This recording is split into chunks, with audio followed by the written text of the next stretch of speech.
요즘 친구들 같은 경우에 뭐 워라밸이라든지 뭐 자율성이라든지 뭐 그런 부분들에 대해서 좀 생각을 하는 것 같더라고요. 근데 전 개인적으로 저랑 외국계 기업은 잘 안 맞는 것 같습니다.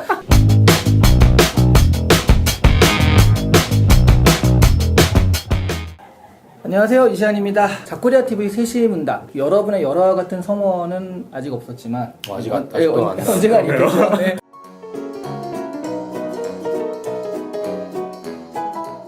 오늘의 주제는 외국계 기업 오해와 진실입니다. 안세현 같은 경우는 외국계 기업 하면 딱 떠오르는 게 어떤? 저는 사실 약간의 어떤 뭐 엑셀이요? 네, 뭔가 어떤 뭐 이런 여유분 막 플렉서블이 없이 그냥 딱딱 어떤 성과에 대한 어떤 바로바로 즉각적인 보상 아니면 어떤 페널티?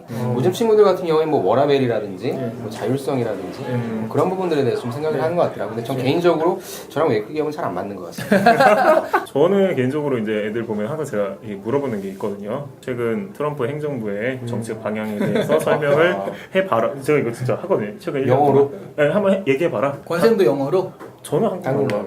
저는 영어를 잘 못해요. 그래서 영어 같은 경우 영어 지표상의 성적이 중요하다는 생각이 들지는 않는데 스피킹 같은 경우는 굉장히 강조되는 것은 사실인 것 같아요. 우리 권쌤 같은 경우에는 최근 트럼프 행정부의 정책 방향과 세계적인 어떤 정세에 대해서 어떻게 생각하시는지 영어로 좀 부탁드립니다. Very good.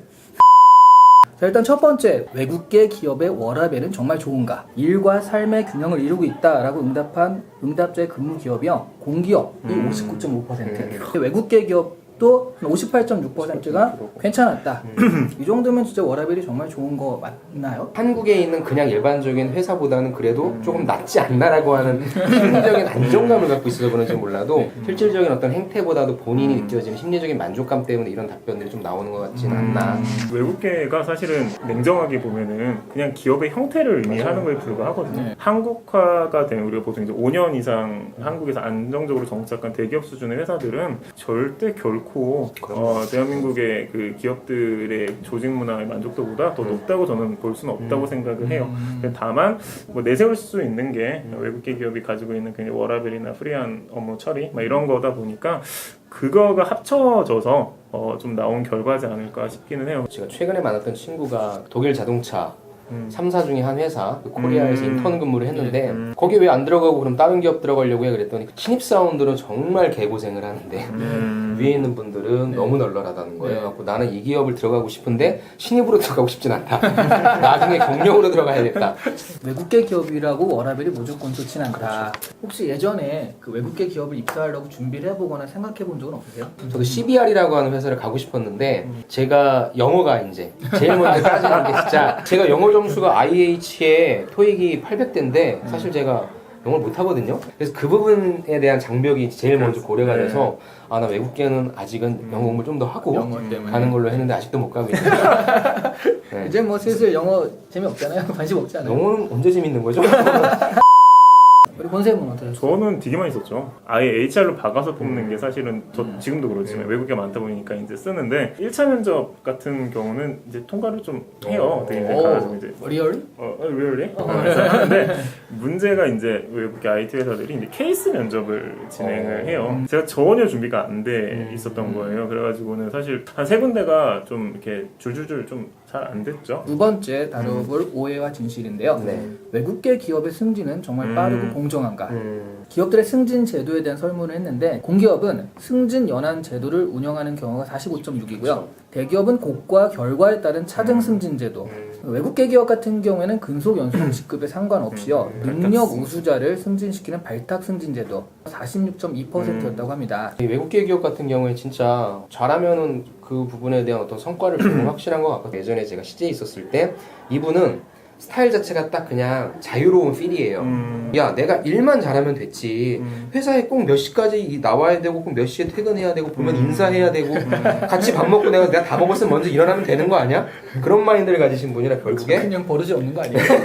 약간 그런 말도 있었어요. 근데 갔는데 너무 잘 되셔가지고 아. 외국계 기업은 내가 좀 성과를 내고 싶고 그나마 나를 성과로서만 좀 판단할 수 있는 그런 잣대로만 한다라면 갈 수 있겠다라고 하시는 분은 지원하시는 게 좀 좋을 것 같긴 해요. 근데 이게 이제 우리 취준생 분들이 좀 고민하셔야 되는 게 자기 진단을 좀 잘 해야 될 것 같아요. 업무 단위, 그다음에 뭐 본인 나름의 사회생활의 그 뭐 나름의 스타일 이런 게 종합 평가되면 나는 더 가치가 있을 것 같다고 하면 오히려 가서는 저평가될 가능성도 있기 때문에 제가 아는 외국계 기업 하나는요. 네. 외국계 기업은 굉장히 공정하게 뭔가 성과를 잘 측정해서 할 것 같잖아요. 네. 다 줄서기더라고요. 타장 라인 쪽이 쭉 맞아요. 따라오는데 맞아. 결국 좀 사람에 따라서 왔다 갔다 하는 게 분명히 좀 있는 것 같아요. 만약에 여러분들이 발탁 승진을 빨리 하고 싶으면 여러분들은 빨리 지금 당장 골프를 하세요. 면접장 가서 취미가 골프라고 얘기하십시오. 정말 유리할 겁니다.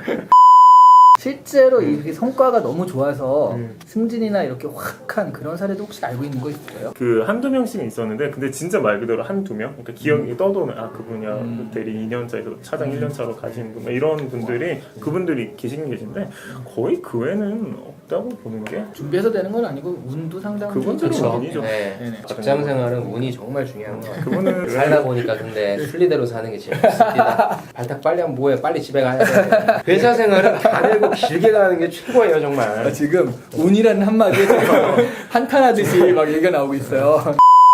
외국계 기업 오해와 진실 세 번째입니다. 외국계 기업에서는 정말 외국어를 많이 쓸까? 외국계 기업 재직자들의 72%가 사용한다고 응답을 했다 하네요. 이렇게 보면 28%는 지금 외국어를 사용하지 않는다는 얘기거든요. 기본적으로 글로벌 대기업들의 평균 영어 사용률 70% 정도로 진단을 하거든요. 사실 국내에서 커뮤니케이션을 할 때 본사 헤드쿼터랑 커뮤니케이션을 하는 뭐 컨콜이라든지 혹은 뭐 레터 작성이나 이런 것들이 있겠지만 사실 그 외에는 사실 다 국내 그렇죠. 기반으로 하다 보니까 영어를 100% 사용하거나 하는 건 불가능한 거죠. 국내 대기업군에서의 영어 사용 빈도에 레터가 강조되는 수준에 불과하다고 저는 생각을 해요. 어차피 우리가 외국계 기업이지만 클라이언트가 국내면 거의 다 이제 한국말을 쓸 것이고 내부적으로 이제 또 오너가 아니면 뭐 CEO가 외국인이면은 뭐 그런 분들이랑 그 얘기하려고 커뮤니케이션이 필요할 것 같고 말하기도 물론 중요한데 이제 말씀하신 것처럼 레터 쓰기가 더 중요할 것 같고요. 생각보다는 안에 들어가면 직원들 사이 커뮤니케이션은 한국 직원들이라면 굳이 그렇죠. 영어를 쓰지는 않을 것이다. 다른 것보다 그 영어 면접을 좀 취준생들한테는 영어 면접을 좀 잘할 수 있는 비결이 혹시 있을까? 외국계 면접은 사실 PT 면접도 굉장히 제한적이고 토론 면접은 없고 대면 면접을 가지고 1, 2, 3차를 보거나 하는데 이 문항수도 굉장히 제한적이에요. 절대 제가 분석한 걸로는 30개를 넘어가지는 않거든요. 그러면은 하나의 질문에 대해서 두 가지 버전 등등해서 이걸 굉장히 준비를 해놓고 그걸 가지고 시뮬레이션을 하는 게 첫 번째 시작인 것 같기는 해요. 저는 제가 그러니까 영어 면접관 입장에서 얘기를 들었거든요. 일단 면접은 있잖아요, 질문이. 그렇죠. 딱 던지니까 뭐 하는데 못 알아듣겠대요. 처음엔 당황했는데 딱 지금은 이제 방법이 있다고. 굉장히 근엄한 표정으로 자네 지금 너무 장황하니까 지금 한 말을 30초로 줄여서 다시 해보게. 그럼 애들이 당황한대요. 면접관이 다시 한번 요약해보라 라고 했을 때 당황하지 말고 그 면접관이 못 알아들었다는 뜻이니까 더 자신있게 얘기하면 된다라고 그 면접관 친구가 얘기를 해준 적이 있거든요. 영어 면접 뭐 그렇게 두려워하지 말고 준비를 네. 이것저것 해가지고 가져가시면 아마 그 안에서 이루어지지 않을까. 그러다가 그것이 넘는 질문이 나오면 되죠 뭐. 그리고 외국 기업 안 가면 되지. 뭐 꼭 여기 할 필요 없잖아요. 그래요. 다른 데 가면 되는 거니까. 그러니까 얼마나 많은데. 네, 결론은 그래서 그럼 우리가 이 방송 왜 안 갑니까?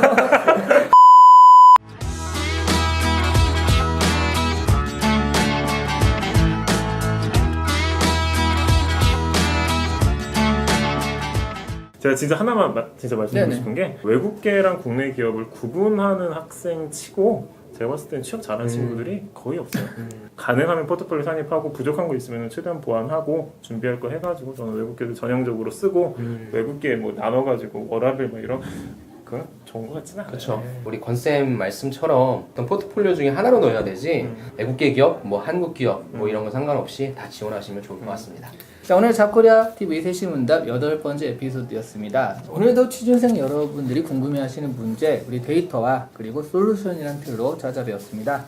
아래로 오시면 우리 프로그램에 대한 정보 있고요. 그리고 여러분 댓글도 남기실 수 있으니까 댓글 남겨주시고 오늘은 여기서 마치도록 하겠습니다. 오늘 같이 해주셔서 감사합니다. 야, 내가 일만 잘하면 됐지. 회사에 꼭 몇 시까지 나와야 되고 꼭 몇 시에 퇴근해야 되고 보면 인사해야 되고 같이 밥 먹고 내가 다 먹었으면 먼저 일어나면 되는 거 아니야? 그런 마인드를 가지신 분이라 결국에 그냥 버릇이 없는 것 같아요.